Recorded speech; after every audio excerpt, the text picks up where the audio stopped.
paling tahu soal reshuffle itu di Republik ini hanya Pak Presiden. Jadi ini kan sepenuhnya kewenangan Pak Presiden.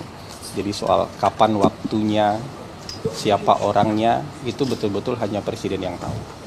Yang di luar ini kan cuman menerka-nerka aja.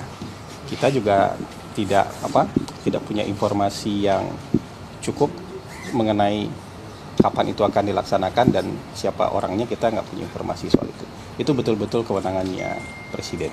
Tapi kalau pernyataan waktu di NU itu lebih ke peringatan atau sebenarnya sinyal juga untuk menteri-menteri tertentu? Presiden kan selalu memberikan arahan, termasuk juga memberi pengingat lah kepada para anggota kabinet. Jadi ini sesuatu yang disampaikan berlaku umum. Jadi buat semua orang, buat semua pihak. Tujuannya adalah supaya anggota kabinet itu betul-betul murni. Tujuannya hanya untuk bekerja demi kepentingan rakyat. Tidak ada kepentingan-kepentingan yang lain yang dibawa dalam rangka bekerja bersama Presiden Prabowo. Jadi ini peringatan yang berlaku umum. Jadi siapapun itu ya yang tidak mau seirama gerak langkahnya bersama Presiden, ya nanti akan dapatkan evaluasi dari Presiden. Jadi bukan ditujukan ke orang-orang tertentu hari ini gitu. Tapi ini kan peringatan pertama setelah Presiden menjabat bekerja selama lebih dari 100 tahun. 100 hari. Apakah ini memang dilatar belakangi oleh kemudian isu-isu yang mungkin hangat dari para kabinet menteri beberapa minggu terakhir? Saya rasa bukan peringatan pertama. Presiden sudah beberapa kali menyampaikan hal ini kan. Yang tidak mau ikut, ya silakan di luar. Yang mau ikut, samakan gerak langkah dan keinginannya bersama Presiden gitu. Jadi ini bukan yang pertama menurut saya. Jadi Presiden senantiasa tuh memberikan apresiasi, kemudian memberikan arahan, juga memberikan peringatan. Jadi menurut saya Presiden selalu seperti itu. Tapi Bang, kalau untuk kondisi Kabinet Merah Putih sendiri ini masih sirama selangkah atau seperti apa? Karena memang banyak masyarakat yang dari adanya peringatan tersebut menganggap bahwa kabinet ini sedang tidak baik-baik aja. Gitu. Nah, itu kan framing dari teman-teman aja. Dalam rapat paripurna terakhir, menjelang 100 hari pemerintahan waktu itu, Presiden memberikan apresiasi dalam rapat kabinet. Teman-teman kan juga meliput, memberikan apresiasi yang sangat bagus kepada para anggota kabinet karena sudah menjalankan arahan-arahan Presiden, sudah bekerja dengan baik, dan itu tercermin dalam approval rating kan itu kan bisa dibantah.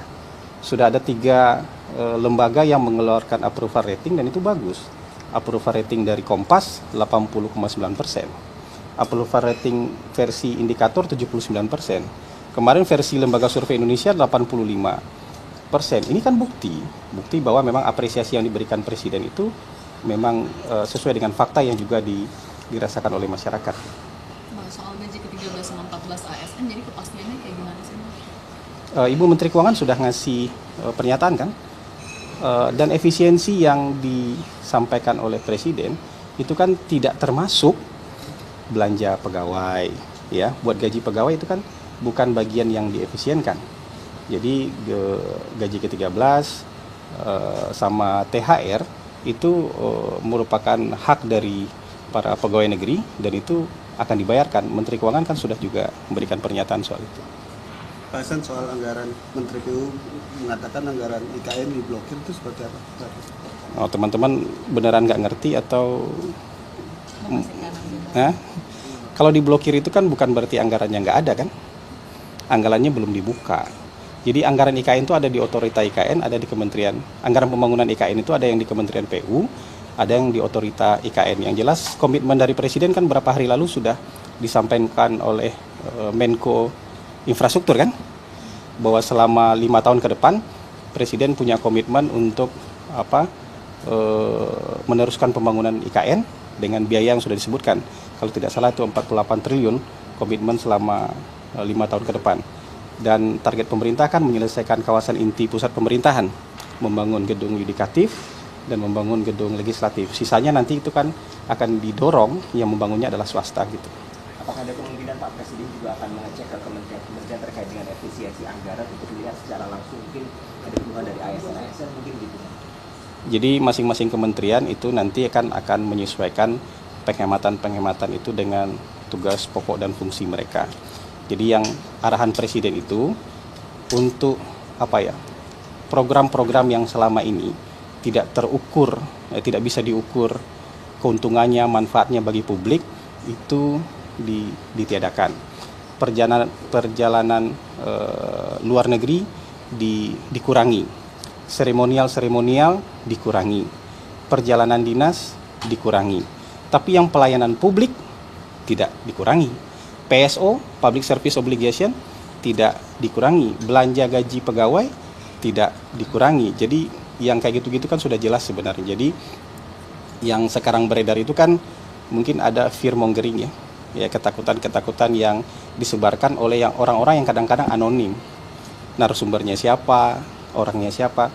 Tapi yang jelas arahan dari presiden sudah jelas bahwa pelayanan publik, ya, kemudian public service obligation, belanja pegawai itu bukan bantuan sosial, itu bukan merupakan bagian yang terkena efisiensi. Tapi dengan ada efisiensi, IKN masih jadi prioritas nggak sih sebenarnya? Masih jalan kan?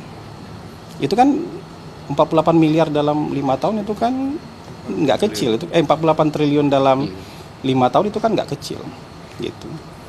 Kan IKN jalan terus itu. Komitmennya kan baru berapa hari yang lalu sih teman-teman juga meliput kan?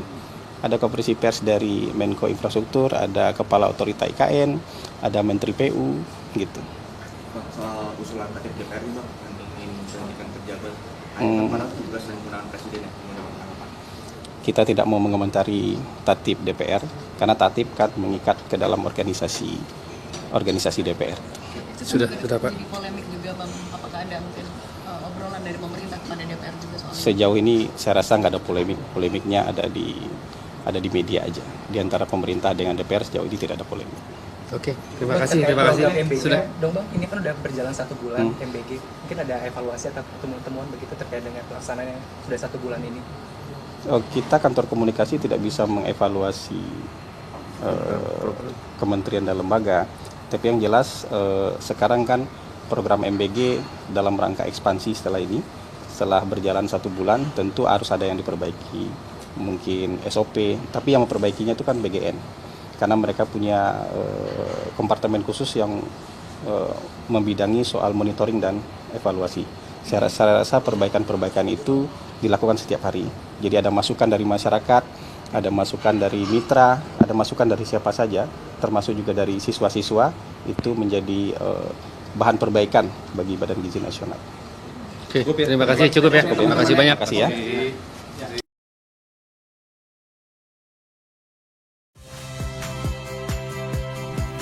Saya Harjuno Pramendito. Saksikan program-program Kompas TV melalui siaran digital, pay TV, dan media streaming lainnya. Kompas TV, independen, terpercaya.